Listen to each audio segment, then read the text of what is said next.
Guys এর আগে এই গাড়িটার ফিউল ট্যাঙ্ক ক্লিনের ভিডিও করেছিলাম, ওই ভিডিওটায় 1 মিলিয়ন ভিউজ ক্রস করেছে। আসলে এই সমস্যাটা কি দাদা বলবে, দাদা মেকানিকের কাজ করছে এই 14 বছর। দাদা আসলে এই সমস্যাটা কি ছিল?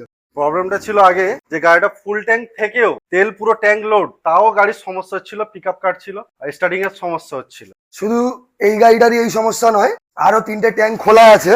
এই যে এই একটা আছে পালসার, এটা আছে একটা আছে আরটিআর, এই একটা আছে প্যাশন প্রো। এই 3টে গাড়িরই স্টার্ট প্রবলেম আর পিক আপ কাটছে। আচ্ছা দাদা, আগেও তো তুমি ট্যাঙ্ক পরিষ্কার করেছো, মাস গেলে তুমি কটা ট্যাঙ্ক পরিষ্কার করেছো? আগে দাদা মাস গেলে একটাই হতো কি দুটো, খুব বড় জোর। এখন বর্তমানে এই আজকের দিনেই দেখুন না, 3টে একসাথে একই সমস্যা।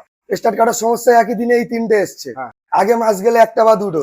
আচ্ছা, এখন যে ট্যাঙ্ক ক্লিনটা করে এই সাদা সাদা পাউডার আসছে, এটা E20 তেল আসার আগে কি এই সমস্যাটা ছিল? এই সাদা সাদা পাউডার টাইপের থাকতো? না না না না, এই সমস্যাটা আগে হতো না। এখন বর্তমানে E20 পেট্রোলের জন্য এই সমস্যাটা হচ্ছে। আগে ট্যাঙ্ক ক্লিন করলে হয়তো একটু ময়লা জমতো কাটা তেল ভরার জন্য, বা একটু কার্বোরেটরে একটু ধুলো পড়তো। একদম একদম। আর এখন এখন সপ্তাহ গেলে দাদা বলছে, আমি কথা বলছিলাম দাদার সাথে যে সপ্তাহ গেলে এখন 3-4টে ট্যাঙ্ক ক্লিন এখন হচ্ছে, আর আজকেই এসছে 3টে এই একই সমস্যায়। আরো কিছু লোক ওই ভিডিওটাতে কমেন্ট করছে যে আমরাও E20 তেল ইউজ করছি, আমাদের এই সমস্যাটা হচ্ছে না। তোমাদের হলে তখন বিশ্বাস করবে? বাঁশি হারিয়ে চ্যাটে ফু দিলে বাজবে না, বাঁশি থাকতে থাকতে বাঁশির মর্ম বোঝো। আরো কিছু লোক কমেন্ট করছে E20 সাপোর্টে কথা বলছে। E20 সাপোর্টে কথা বলে তোমাদের ফায়দাটা কি? E20 কে সাপোর্ট করে তোমাদের ফায়দাটা কি বলো? তোমাদের কাছে প্রাইস কম নিচ্ছে? কোনো জিনিসের যদি কোয়ালিটিতে কম্প্রোমাইজ হয় তো প্রাইসে লেস থাকে।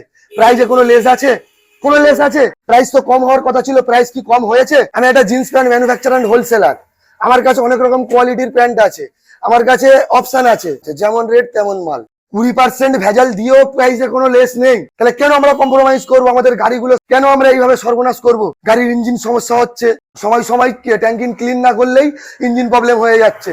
এক একজন মিডিল ক্লাস গাড়ি কিনতেই জীবন শেষ, একটা স্বপ্ন গাড়ি কেনার, আর অল্প কিছুদিন সময়েতেই গাড়ির ইঞ্জিনের সমস্যা হয়ে যাবে। একটা গরিব মানুষের এটা মেনে নেওয়া সম্ভব? কেন আমরা কম্প্রোমাইজ করব? আমরা যখন ফুল পেমেন্ট করছি, পুরো পয়সা দিচ্ছি, তাহলে কেন আমরা 20% ভেজাল নেবো? আওয়াজ তোলা দরকার আছে।